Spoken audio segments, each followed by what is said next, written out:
Alrighty. Good morning, good afternoon, good evening, wherever you find yourself today. I believe that you are doing awesome because it's a beautiful day and we ought to take advantage of every day we have life and make it a mission to fulfill a purpose, to fulfill a dream, to fulfill an ambition in life, one day at a time. My name is Nana Osei Bonsu, Jr. of Africa International Organization and Certo Leadership International. And I want to welcome all of you to today's Analyze This. We are going to be discussing issues concerning our motherland, Ghana, and Africa. Usually we use Ghana because we believe and we have spoken to a couple of people from Africa who basically made us understand that the issues going on in Ghana is not unique to Ghana, but to the entire continent of Africa. So that is why we always use Ghana as a point of contact, so to speak on issues affecting Africa and the people of African descent. On this platform, we don't entertain insult because we believe that we are training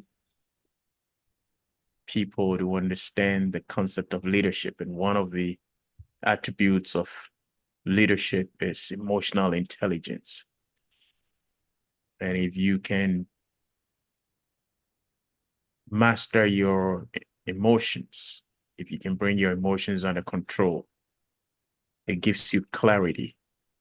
It makes you stay focused on what you're supposed to do. Emotions can interrupt your clarity. Emotions can interrupt your focus. And so we believe that one of the attributes of leadership is emotional intelligence. And so if you cannot contain and tame your emotions in times where the emotions want to flare up, then you have a long way to go as far as leadership is concerned. So on this platform, we don't entertain insults, but we welcome divergent opinions. If you don't agree with what we say on this platform, you're more than welcome to table your concerns, your suggestions, your point, opinion, what have you, and we would be glad enough to discuss and judge all with you, because that's the only way we can learn from each other. And finally, creativity and inventions are not by the color of one's skin. I repeat, creativity and inventions are not by the color of one's skin, but by an educated mind. So educate yourself and be creative. Educate yourself and invent. Thank you so much for your time. We are definitely going to talk about issues concerning Ghana, current affairs in Ghana. And before we start our discussion, we'll be talking about basically almost everything, including Galamsey. And before we start our discussion, Prof would want to introduce himself and his opening statements before we go. Yeah, as usual, my name is Kojewa from Pond, and I normally start with what kind of society.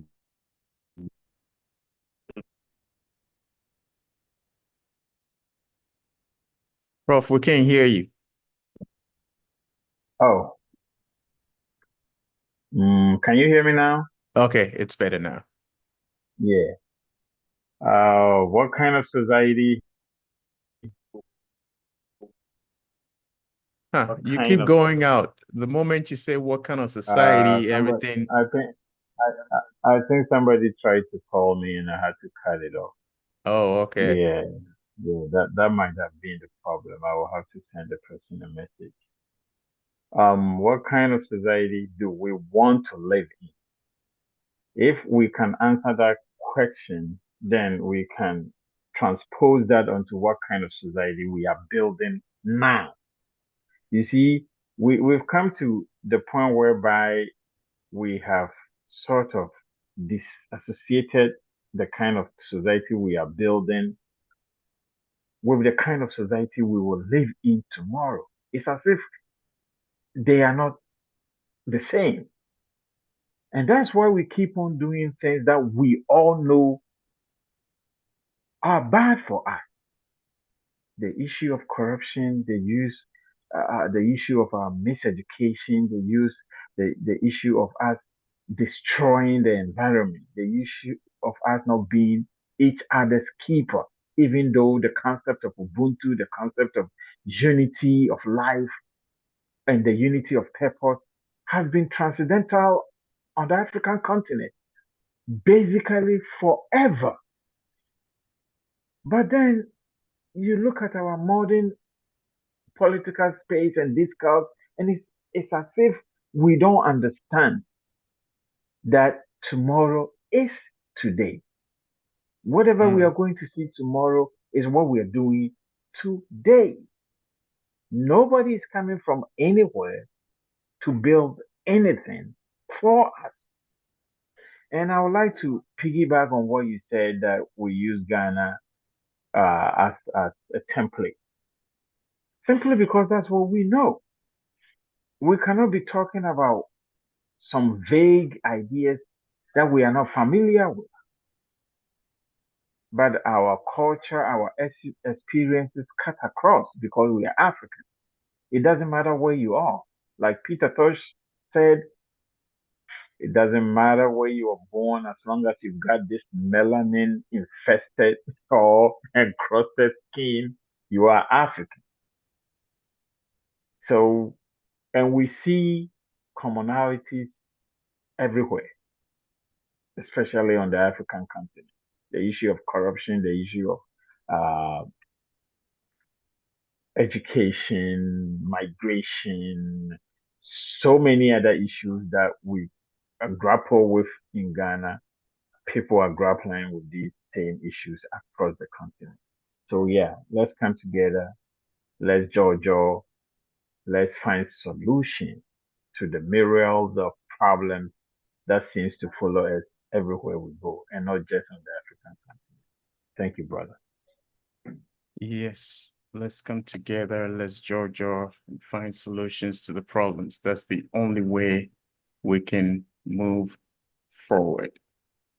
So, one of the things I want us to address is a video I saw this week.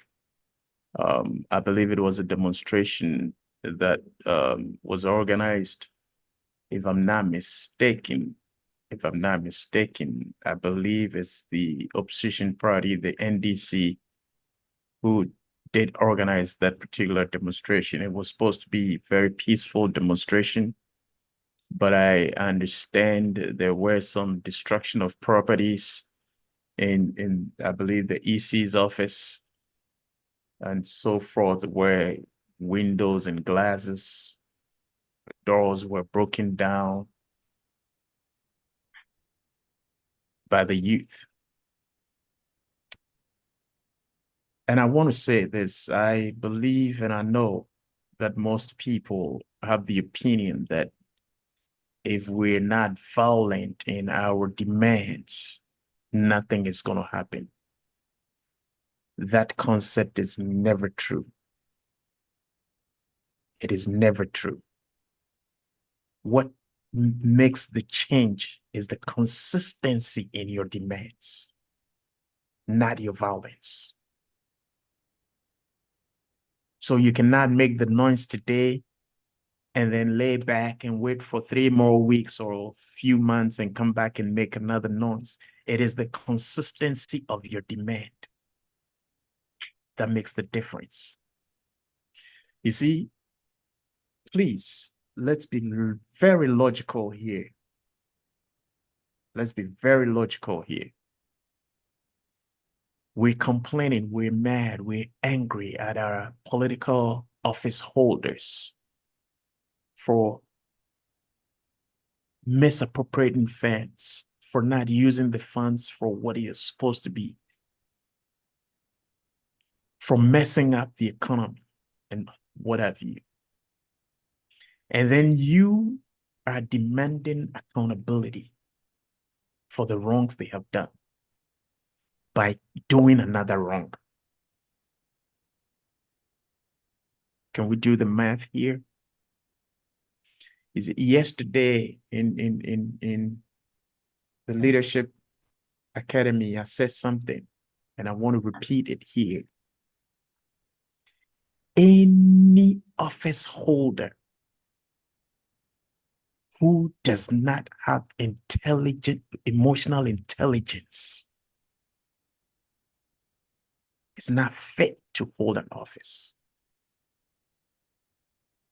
And I would never follow anybody who calls for demonstration, who calls for whatever, who calls for picketing, whatever, who cannot control his or her emotions. It is very, very, very vital in the dynamics of leadership. Very, very important in the dynamics of leadership. So please, I'm pleading to the youth. I believe on this platform, we've called on the youth to do a peaceful march in their numbers to the palaces of their kings to demand accountability of the destruction going on of the land and the rivers. And we still believe in that. We believe in the numbers. But what is going to make the difference is not the violence. The violence draws us back as a people. Violence makes sense within the animal kingdom. What is going to make an impact is the consistency of our demand for justice, the consistency of our demand for accountability, not the destruction, not the violence. So if you're demanding accountability from a government official who has misappropriated X amount of funds, and then you go destroy X amount of properties, which is going to take funds to fix, are you both not committing the same crime? And on that grounds, what moral authority do you have to demand accountability? And it's the same way we were talking about the instant justice. I see the underpinning concept to be the same. So please, if we are rising up in our numbers to demand accountability, let us do it out of love for our country. Let us do it with integrity. Let us do it with intelligence, devoid of emotional anger. Yes, anger is right. Anger is right. And that is why you've mobilized yourselves. It's out of anger.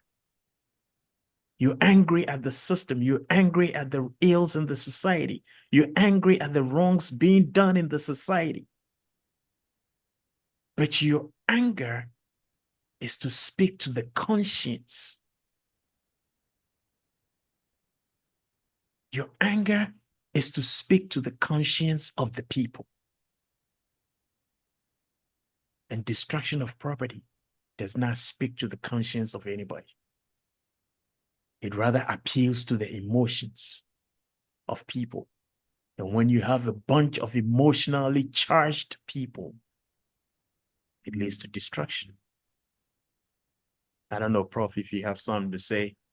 Yeah, I have this serious issue with this our recurring calling for demonstration by opposition parties. Okay, especially when said opposition parties do exactly the same thing when they are in government. So I don't know about the people that are partaking in the demonstration, but they are being taken for a ride. They are being taken as fools by these politicians when they are in opposition. Okay. And it also speaks to what I am saying, that what kind of society are we trying to build? If there is no way I am going on a demonstration that is called by the MPP or the NDC, no matter how right the call for the demonstration is, they are sort of pushing out all the civil groups and civil society uh, groups within our country. And they are politicizing all these other groups for their benefit. They are buying them out. So if you are young and you need a job, the first question you should ask yourself when these opposition parties come to you for a demonstration is, what did you do when you were in power to actually solve the problem that you are complaining about today? This is a recurrent issue the NPP was calling for. Demonstrate. I remember Kumi Prekon, Wiemi Prekon, and all those kind of demonstrations when they were in opposition. And now that they are in power, they are doing exactly what the NDC was doing, even if it's not worse. So I don't see why the NDC is actually calling for a demonstration against what? What did they do differently? What did they do differently? And I'm going to appeal to the youth once again. Let somebody else call for a demonstration and go there with your placard, march, do whatever. Do not destroy property. Now, as a Ghanaian, there's no way I am going to do this thing. And I've seen consequences for this even when I was not a part of. In 1992, my group of uh, students in Opokuwari went on a demonstration that destroyed the dining hall. And yes, it was a righteous demonstration. The kind of food they were giving to it, the kind of leadership that was going on was really, really bad. But I had been trained by my dad never to partake in such things. Do you know what I did? I walked all the way from Santasi to Tafu at night when they were demonstrating and destroying property. You know what happened? We were all made day students. And I was in my final year. And I had to come from home to write my final O level exam.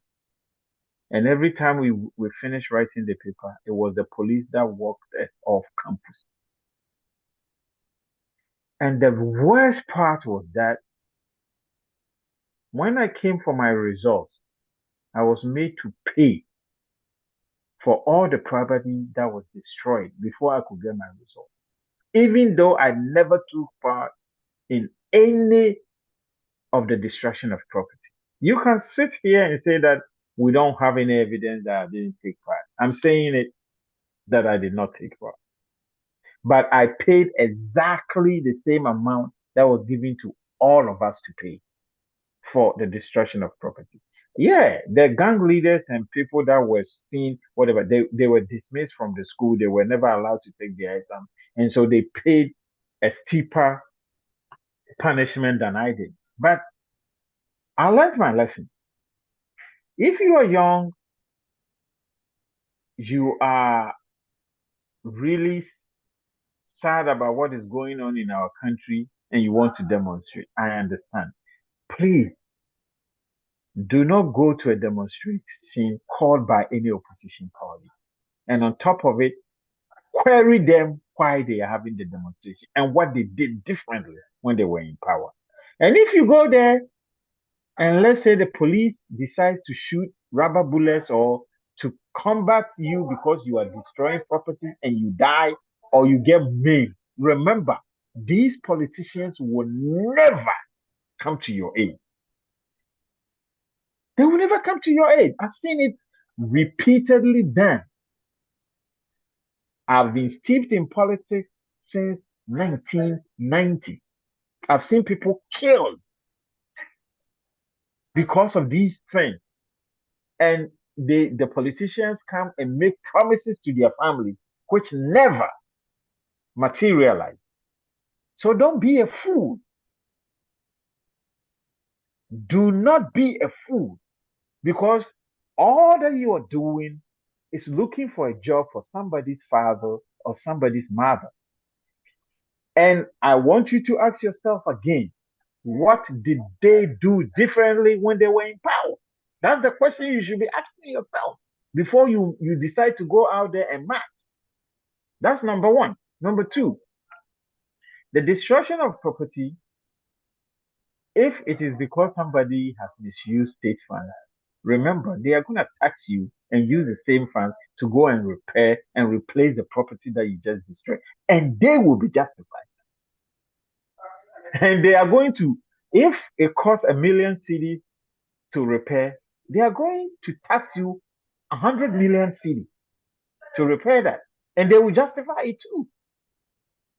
That is number You're two. creating the opportunity for them to steal some more. Exactly. And they are going to do that. They are going to do that. They will come back and give us a list of all the things you destroyed, even when you didn't destroy them. And then, thirdly, think about yourself. Think about yourself. Just in case this demonstration gets heated and you get caught in the crossfire, who will come to your aid? And remember, the final thing is that Nana said it is not the violence, it is the consistency. Our people are very good at being flared up and emotionally charged for 2 days. And then when some new thing comes along, they flock to the new thing. It is the same with religion, it's the same with how we develop our country. That's why we have no national plan. We are trying to develop a nation based on a party manifesto because we cannot consistently keep at one thing that is important to us. We cannot. So you come out here and you demonstrate today and tomorrow, the day after. You see, the reason why we do that is because we don't even believe in the cause for the demonstration. If we did, we will first be questioning those who are asking for the demonstration. What did you do differently? What do you intend to do differently? Why should I follow you? You know, the fact that it is a democratic right and a civil right to demonstrate does not mean any Tom, Dick, and Harry comes to you to come for a demonstration, you follow them. You need to query yourself and find out if this is worth your time, your effort, and even your emotion. Until we start interrogating issues in the way that they should be interrogated, they are taking us for a ride. The politicians are taking us for a ride. And my worst nightmare is that they are sort of, there's just too much emotion. They are pushing out every evil mind, uh, uh, uh, even-minded individual out of the space. That's what they are doing. Uh, uh, uh, that's all I'm going to say for now. Yes, yeah, you're right. And you see, I was talking to a friend I believe yesterday, and he was like, "So, what kind of demonstration can we be a part of? Because sometimes you cannot control the crowd, blah blah blah." And I said, "This is my criteria of a demonstration I'm going to be a part of." Like Prof said, it should not be politicized. I'm not going to be a part of a demonstration called by one political party because I see all of them as politicians. One, it has to be devoid of political colors. Two, Exactly. two, there has to be an education of the people demonstrating. Look, in the 60s, when Dr. King introduced the nonviolence demonstrations in the United States, I was shocked to find out that people who were supposed to be leaders of these demonstrations were basically schooled of the nonviolence process. So they were educating the people to understand why they have to march, but why it has to be peaceful. So if you want to organize a demonstration where you believe you may not be able to control the people, yes, you may not be able to control the people. But when there's an education before the march, the people understands. Trust me, about 80% of these people marching or demonstrating don't even know why they're demonstrating. Nanapa. Some people were just given a T-shirt and some money to show up. That's all. That's all there is to it. You And that's see? why these things don't last. So the intention behind the demonstration itself, it's politicized. So like Prof said, it ain't gonna last. And the impact is not gonna be felt. So please don't waste your life by following these political um I was going to use a word, but I wouldn't use it. By these politicians, because I believe it's Muta Baruka who said they are politicians. Yeah. They're going to trick you. So, like Prof said, the political parties, the political colors are basically the same. And I told somebody they all have white in their colors. It tells you they're all the same. So please, and there was something dangerous one guy did. I believe he got arrested yesterday or something like that. When they went to the National Cathedral, he broke the fence. He broke a section of the fence open, and people rushed in, and people were diving into the pit that has collected rainwater. And I just couldn't watch it. And I was like, this is a construction site, for God's sake. There might be pillars and what have you in the water. Hmm. What if you dive and you hit your head against something? Please let us put on our thinking caps. I just couldn't watch it, you know.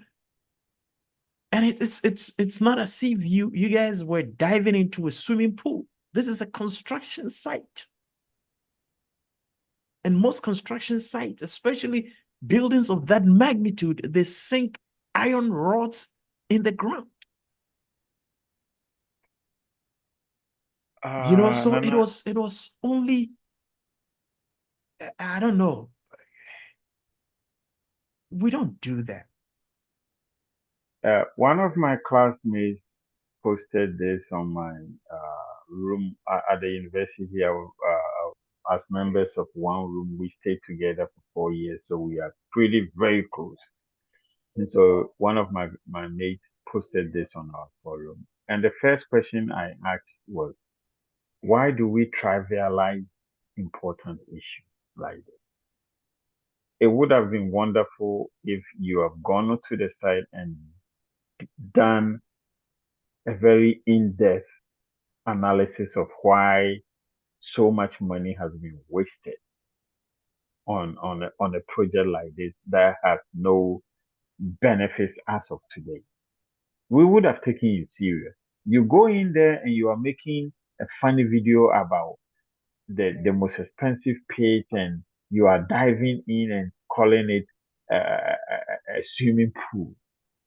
Why do we trivialize important issues? If you expect me to take you serious, and this is the kind of video you made, I will just ignore you. And I know a lot of people who are intelligent are going to ignore this. Why are you able to understand that this was a bad move? Because you are educated about science. The person who is doing this video is doing it for a political gimmick. It's not about the fact that Ghana's money has been wasted. And one thing all these demonstrators should also ask themselves is, what has changed? Why is it that all these economic hardships and everything has been going on for, let's say, 10 years, and it is only when it is close to elections when they call for demonstration? Why? Why why why didn't they demonstrate in 2021, 2022, 2023? Why didn't they call for these demonstrations? And that should tell you that these things are just for political theater. It has nothing to do with your advancement as an individual or our advancement as a nation. I find it really, really, really disturbing when they do these things. And then they have to top it up with violence. At whose expense? We You need we see, need to and grow up. there's this thing I want to say. Maybe I said it, but I wasn't clear with the way I put it. Anybody who Prof said something, why can't you just go there, do a video, an intelligent video, and blah, blah, blah? He couldn't have done that because he's been overtaken by emotions and Exactly. cannot control his emotions. And trust you me, I can bet my last penny on this. Anybody who cannot control his or her emotions, given the opportunity, please listen carefully. Anybody who cannot control his emotions, given the opportunity to manage the economy, would do worse. None of all these people who come sit on your social media platforms or television, radio stations, making noise, insulting, not being able to tell you something intelligently, and speaking out of their emotions when they're given the opportunity, they will be worse. And I'm saying Hmm. this because it's been proven psychologically.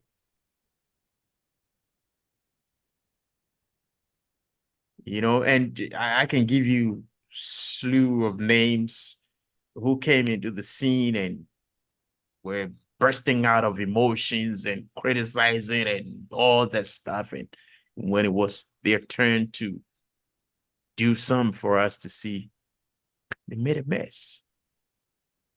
So do not trust anybody who cannot control his emotions.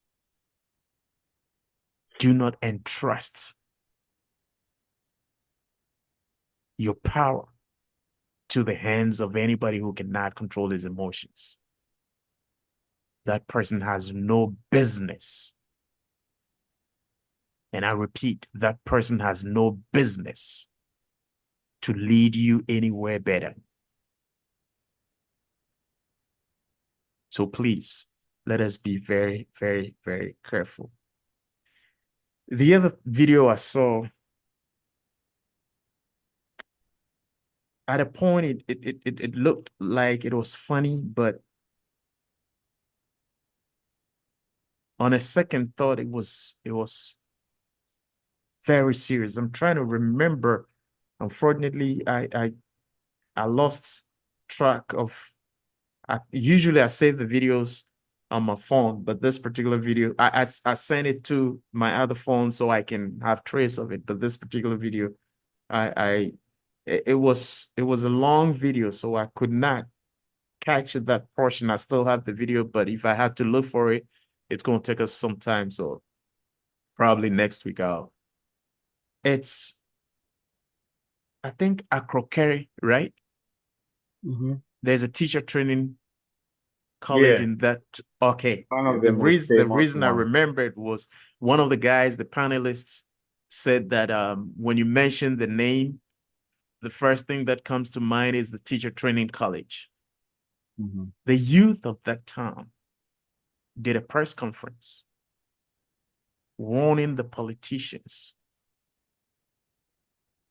not to do anything about the galamsey going on in that town, because if they dare, they're going to vote against them. They warned the vice president, the sitting vice president, coming over. I believe he's going to go there somewhere this week or next week, not to talk about it. They warned the politicians, if any of them dare say something against Galamsey, stopping Galamsey in that particular town, they are going to vote against that person. And the reason they gave was the fact that they are not destroying any water bodies. They they do their minings in the pit, and it's been dug by their ancestors, their forefathers who were mining there. So they go deep down into the earth, and sometimes they travel away from that place to another place. And I kept thinking, you see, one of the reasons why this whole fight against Galamsey is not being successful is the lack of education to these people. They don't even understand. Basically, if I were in their shoes, I'm not going to understand why you want me to stop my daily bread. If you're not telling me the reasons, if you're not giving me an understanding of what my activities are doing to, because they see it as a justified occupation activity. Because the guy said, because we don't want to go steal to get into trouble. That is why we're doing this. And we are not destroying any water bodies. We just go down the earth and travel sometimes away from this town. Sometimes we might be in the belly of the earth somewhere in a different town doing our mining. Fine. They might be doing what probably is right. I don't know. But how or why can't people be educated on the activities of these galamseys, the effect, the chemicals they are using, and all that stuff? And this has to be inspected to see if it is the right thing they're doing. What if what they're doing is killing people down there? So I did not begrudge the youth of that town, because I could tell they spoke purely out of ignorance. They spoke purely out of ignorance. But my problem is, what kind of education are we giving to these towns? Because trust me, some of these people, if you educate them for them to understand the impact of the activities, they're going to desist from it. And most of the youth who are pissed off or who are mad at people destroying their lands are people are mostly people who understand the impact of the activities. So please, the national committee, is it, what was it? We used to have this The national whatever mineral No, I'm things talking about that the were. educational, the Oh, civil. They have been complaining they are not being funded for years now. The only thing they get funded about is to go out and do stories about politics. When it comes to being funded on the actual civic responsibility or responsibilities of our electorate or our people, it is practically non-existent. You You know, so remember I about think there should be some serious education, not just making the noise about you're destroying the lands. They have to invite people to the media houses to explain, some of these natural resource experts to explain the impact to the Nana, people. we have bureaucracy upon bureaucracy upon bureaucracy where we come from. The Minerals Commission, the Forestry Commission, the Lands Commission. There are so many bureaucrats that they are not even subset. They cross the same boundary. That if they actually wanted to educate people on what is going wrong, they could. But it is the very same people who are supposed to stop galamsey who are doing the galamsey. And that is the problem. And let me take a look at this Akokore uh, issue that you just brought up. And I'm going to go a little bit local. Batakaria Dawson, ama yehu de oye kramo. To wait, there are a lot of smokes parading as Malams, so we don't know who really is the Malam right here. Okay, the people and the youth of this town might be 100% correct that they are not doing galamsey and they are doing the right kind of mining by going underground and by doing the proper mining that they have been doing eons before. That might be true, but the Minerals Commission is supposed to give the license to monitor and to control. And in our previous discussion, we've established that they only give the license out. They are not controlling, they are not doing anything. The last time I was doing some research, somebody was saying that there are about 2 million people on our land mining, and more than about 60 to 70% of them don't even have a license. But the moment you challenge them, they will I, bring I, out, I don't want to lose this trend. So just remind me, talking about the 2 million, I saw that too. And it yeah, went to the point where I was talking about I don't trust the data they presented. yeah, All right, please go yeah, on. yeah. So in this quirky environment where there are just too many people mining, I don't side with them. There should be a moratorium on mining, period, until we can sort out those who are doing the right thing and those who are doing the wrong thing. Threatening politicians you won't vote and all that, that's all nice and dandy. That's why I want us to go back to basics. Our local institutions of chieftains. You cannot elect your chief. You cannot elect your king. You cannot elect your queen. And if the king has enough leverage to stop you, threatening a politician is not going to change anything. So they can threaten the politicians all they want. What we are asking for is that there should be a total stop to the minute so that we can take stock of where we are. And then we can give the license with the view that we are now going to monitor and control, which is a facet of the functions of the Mineral Commission, which they have totally abdicated that responsibility. And that's why we see what we are seeing. And remember when I said that I don't want a situation where this thing will devolve into violence. It has already started. They are going to side and somebody picked up a gun trying to defend himself. How many people can you shoot? You are holding a rifle that holds about four bullets. We have about 400 youth coming to your site, how many people can you shoot before they kill you? People need common sense. And when they confronted him and say, "Why are you picking up the gun?" He was there begging, "I'm just doing my job. I'm just doing my job." You are just doing what? How many people can you shoot before they overrun you? And if you set this example, it's going to cascade to other people on other sides who might not have guns, but people will go there just to kill them.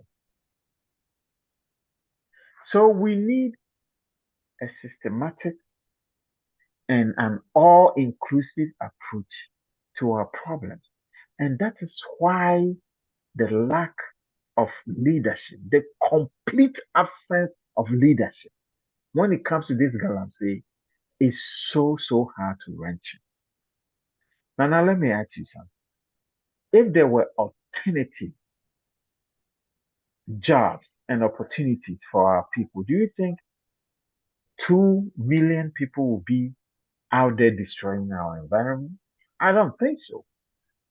This thing did not happen yesterday or today.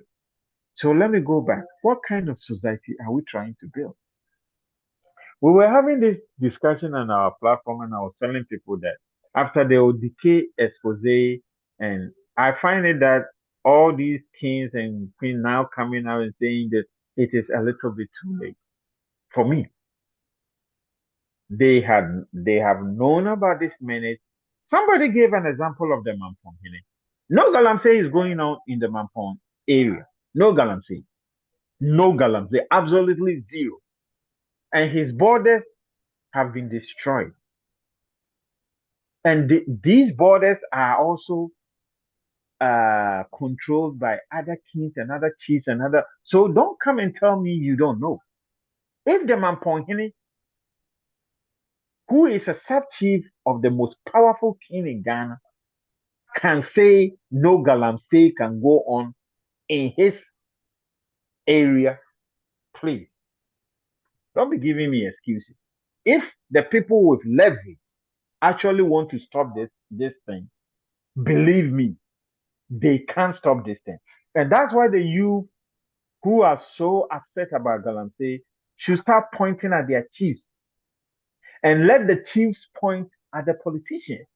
Remember, as individuals and as youth, no matter how big our groups are, the politicians don't give a damn about that. They don't.